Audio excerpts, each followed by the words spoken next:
Helleborus orientalis, also known as the Lenten rose, and there's other varieties of Helleborus that start blooming during the winter and into spring, is a beautiful plant, all different colors.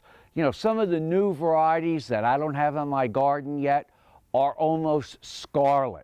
But these are really a telltale sign that spring is arising. And one of the things you can do is you can cut these and bring them indoors.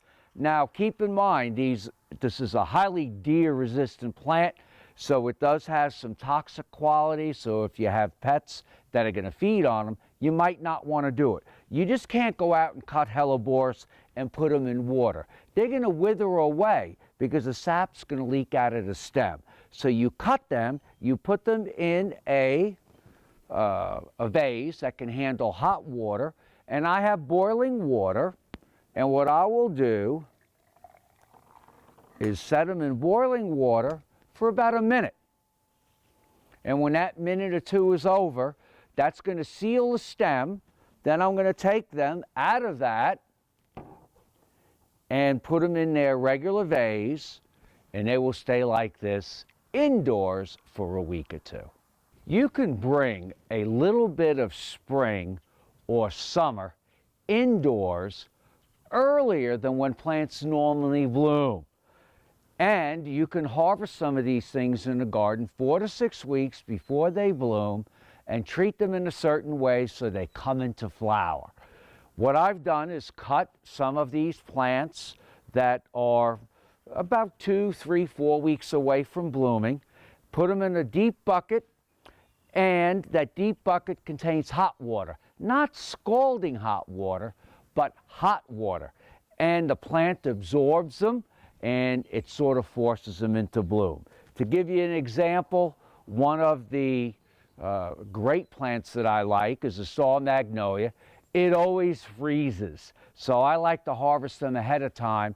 And as you can see, after 24 hours in hot water, they're coming into bloom. Another great heirloom plant is quince. You do have to be careful with quince because it has a lot of thorns, but the flowers are beginning to open just within 24 hours. You can also force broom, which blooms earlier than forsythia. Just by putting them in hot water, they're coming into bloom. I also like cornelian cherry or Cornus mas. You can force that, beautiful yellow flowers. Then we have pieris, which is a great shade-loving plant. This is what it would normally look like in the garden, but after putting them in hot water, they come into bloom and they are fantastically fragrant. Wonderful plant. There's also Coralopsis, and the ones that are in hot water are already coming into bloom, where these won't bloom for another 2 to 3 weeks. Forsythia is another one that you can force. And the last one you could consider is the late flowering dogwood. Just force it and you can have beautiful eclectic arrangements with this type of dogwood. I'm Mark Viette. Join me next time in the garden. For more garden tips, go to inthegardenradio.com.